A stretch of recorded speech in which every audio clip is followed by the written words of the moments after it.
Het geheim van de technologie dat het alle keer om draait, is het gebruik van enzymen. Die enzymen kennen de opbrengst van vergistingsinstallaties, zoals we die bijgelijks kennen van tal van boerenbedrijven in Friesland, onmerkelijk verhegen. De opbrengst gaat ongeveer maar 15 tot 20% omheen. Dus minder kosten, dus meer opbrengsten. En er kan materiaal in, neem maar een gasachtig product in het natuurgebieden, wat nou net vergist worden kan, wat dan wel vergist worden kan.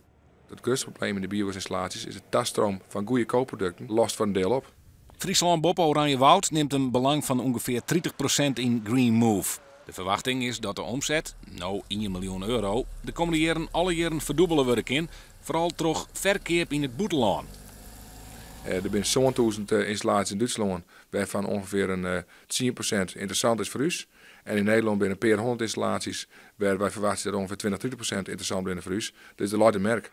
Oudoene maait dit nog, waar een ambitieus plan van E-Kwadraat en een gruttal andere partijen voor de onlis van een biogasleiding van Dokkum naar Ljouwt skrost omdat het net rendabel wie.